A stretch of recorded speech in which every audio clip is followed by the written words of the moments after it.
What is up, guys? This is Linthio coming at you with a brand new deck profile. Now this is a trap dot deck, mainly spider deck. This was originally called Spider in the OCG, but it's Statue of Anguish pattern now. So the deck revolves around this one card here, and it's such a good card. I've always liked the idea of this deck with the other trap monsters. You know, it's quite a cool concept, but it's never really taken off because we've been waiting for this for a long time, and it's not really taken off anyway, but the deck's more playable because it has its main boss monster that the deck uses. So without further ado, we'll go into it and I'll explain it. There's probably a bit of a longer video just because I want to explain all the different choices. So, starting it off, we have 3 Statue of the Anguish pattern.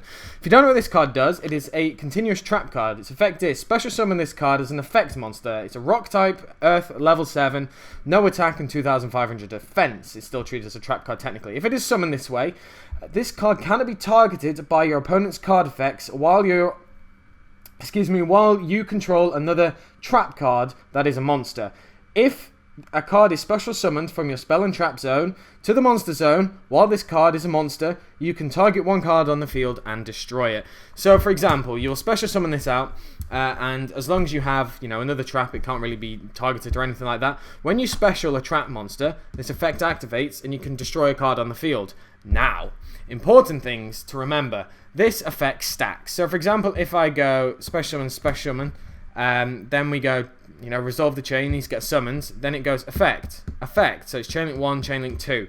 So you get to pop 2 cards. If you have double out, and you special summon 1, both get their effects, chain link 1, chain link 2, or chain link 1, chain link 2, whichever way you want to do it. So, without further ado, this is just one of the best monsters, or the best trap card in the game. The whole deck revolves around this, and basically with its big defense, 2/5 is nothing short of impressive, and it being a level 7 is pretty important as well. You want to keep this card out as much as possible, you want to protect it as much as possible, and without this the deck kind of struggles a little bit, but I have some things to help it if you don't get that. So, next up we have 3 Abyss Stingray.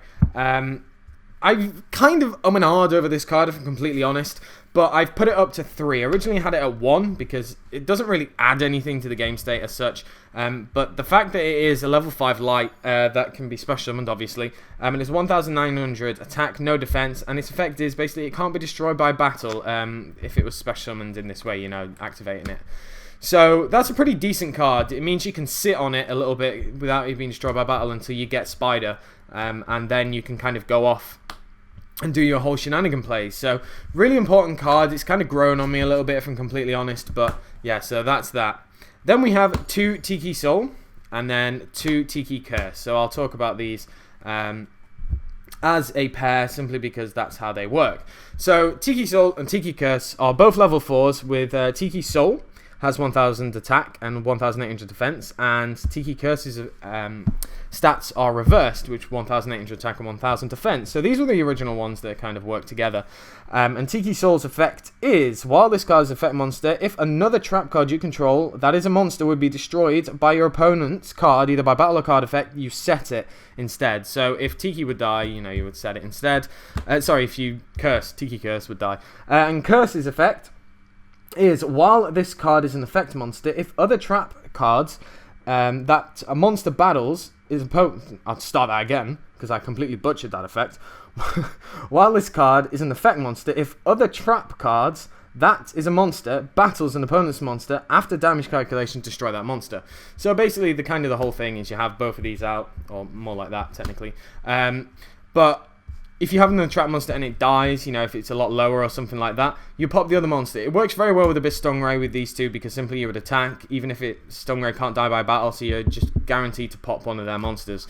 So it's a really good card, and they work very well. I don't like having any more than 2 of each because they really do clog. While they do have cute combos, they're not the point of the deck. Zoma the Spirit. I played 2 of these. This card is incredible. It's after damage, it's the exact same thing, summoned as a trap card. After activation, special summon this card. Defense position, it's treated as an effect monster. Zombie Dark, level 4, 1800 attack, 500 defense. Wow, 5000 defense, that'd be amazing. If this card is destroyed by battle, inflict damage to your opponent equal to the attack of the monster that destroyed it. So basically, you just if they attack, it does damage to their attack. And this can be done in many fun ways because it's kind of one of the original ones that people use to OTK stuff. If you use Soul, you can just reset it, for example, and then keep summoning it out. And other cards, which you'll see in a bit, work with it. The problem is that it is summoned in defense, so you'll always probably want to summon this, unless you're going to die in the end phase, in your opponent's end phase, simply because it comes out in defense, your turn, you switch it to attack. So 2 of them is really good. And it's kind of one of the original ones as well. Then we have the Seibert Shadow Gardener. I only play 1 of these. And I originally had 2, and it worked well, but I've kind of cut it because I need some space. The only useful thing... Well, this card has multiple uses on different levels. Its effect is basically it's summoned. It's a level 4 with 0... with question mark attack and defense. And when your opponent attacks, it gains, the equal attack and defense. So if it's attack position, you can just clear it. If it's in defense, it's going to stay there. But at the end of your opponent's turn, it gets reset in your spell and trap zone. So you can see how you can abuse it with Spider. You just keep using it, and it's a guaranteed, unless they stop it, guaranteed like pop every turn. So it's a really nice effect, and especially if you have things like Imperial Custom and such, it can't actually die by battle or anything like that. So you can just keep activating stuff.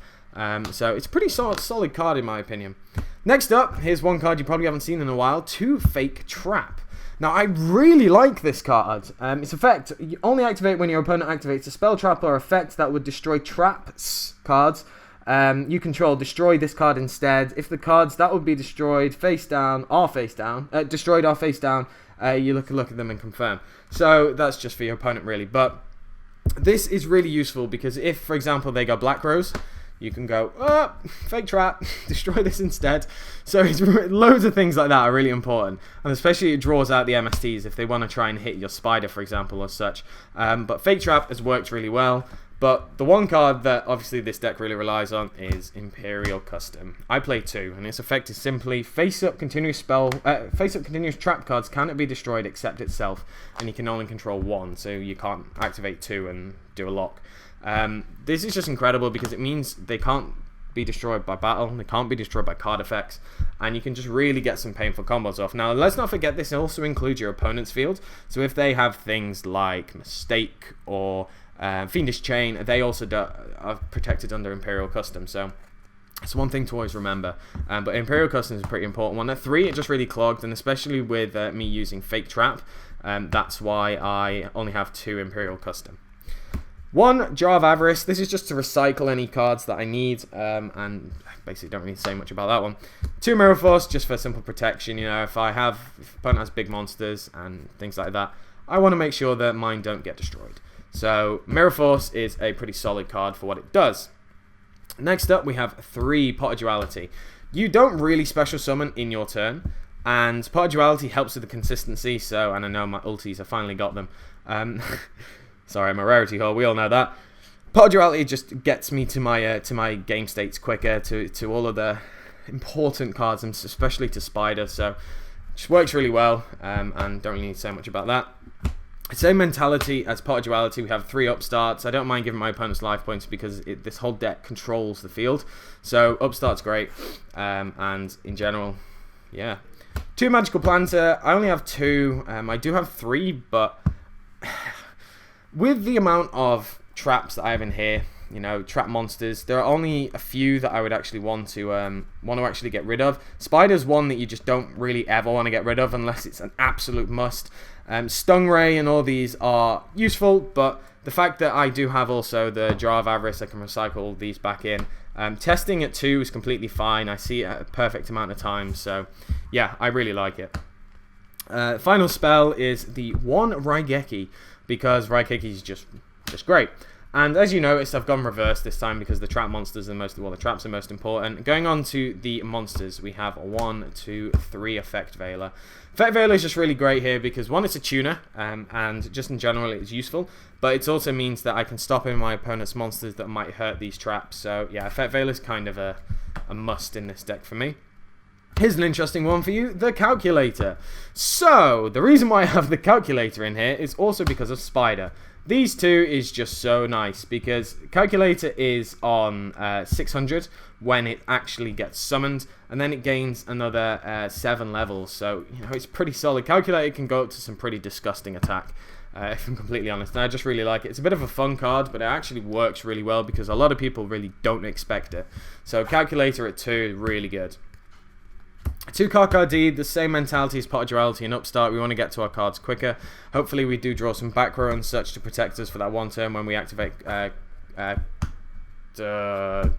card. Wow, I really blanked as to what that card was then. That was shocking. I had a slight stroke there. And then the final 4 cards, we have the hands. These are here just for some protection, to remove problem cards that my opponent might have, and just in general to kind of kick ass a little bit. There is another engine that you can use, which are the Star Serifs, which are very interesting nonetheless, but you do have to cut an extra 2 cards out of the deck. Now, one thing I do want to say before people actually call me out on this, as you might have noticed, I don't run the other level 4 trap monsters. I think it's like Swamp Thing and such like that, that can change levels, because you can also change types, because you can, for example, overlay into Laggy if you make them both dinosaurs. I don't like it because it doesn't actually add that much to the deck. The only reason, if I have those, they're not actually that great attack either, they're just a level 4. If I add in those 2 monsters that can shapeshift, it's actually not that great, if I'm completely honest. Another 2 are Shapeshifter, or Shapesister, is just a tuner. It's alright, but I prefer the Effect Veilers as tuners, and also Metal Reflect Slime. That is a good card nonetheless, because it's a 3000 defender, but that's kind of it. And when I was testing, it wasn't actually that useful. If my opponent wants to get rid of it, they can. So I opted for a couple of other different things in here instead. So going on to the extra deck, we have the one Trishula. Trishula can be summoned in this deck. Trishula can be summoned with an Effect Veiler and any of these. So Trishula can be summoned, and it's pretty disgusting to summon Trishula in this deck. Just summoning Trishula in general is pretty disgusting. The one Stardust Dragon, so this is level 8 targets, so this is Spider and an Effect Veiler. And a Scrap Dragon, and then also Crimson Blader. You can put whatever you want in there. It's just down to yourself. The level 6 is Goyo Guardian and Vulcan. This is with Abyss Stingray and Effect Veiler again. Vulcan is to bounce any of my trap cards. For example, if I have a Spider out and I want to, keep making sure that I'm hitting my opponent. So Vulcan's pretty good for that, and Goyo is just a pretty solid rank 6, level 6 even. Level 5s, which is any level 4 and Effect Veiler. So we have Magical Android, Catasta, and Armades. Armades is great, Catasta is the same, and Magical Android is just a little bit different. I was kind of struggling to find what other level 5 I could put in. Technically you could put in another Armades or something like that, or TG Hyper Librarian, but Librarian doesn't do anything on its own really, so yeah. And then finally going into the Xyz, we have the one Pallades. This is for Abyss Stingray. Now I could put level 7 Xyz in, but I just opted not to because I've never really gone into them. If I have 2 spiders out, I'm pretty much in a very, very strong position. If I have 2 Abyss Stingrays out, well, maybe not so much, because I'm probably defending a little bit. So yeah, so the Pallades is there, and yeah, Abyss Stingrays are light. The one Exotar Knight, in case I need to blow up the field. The one Silent on a Rock, in case I want to get rid of things like Winder or something like that. The one Emerald to recycle stuff back in if it gets destroyed. The one Castel. I always get those two mixed up for some strange reason. And then we have the Anti-Luminite, simply because this will redirect my opponent's MSTs if they do try and do anything like that. So that is it, guys. A nearly 14-minute long video on the trap deck. So as I said, with any new deck, I like to take a bit of time to explain things and just, tell you how the deck works, because you may not have seen it before. But this deck is a lot of fun. I would really recommend you testing it out, because I just think that in this day and age when we might have stale formats before ban lists or anything like that, it's pretty useful. So this is a really fun deck, and one that I've been waiting for a while because of this card. And yeah, that is it. So this is the new ban list version. I hope you did enjoy it. Let me know down in the comment section below what you think of the deck. Like, comment, subscribe, and I shall catch you guys later.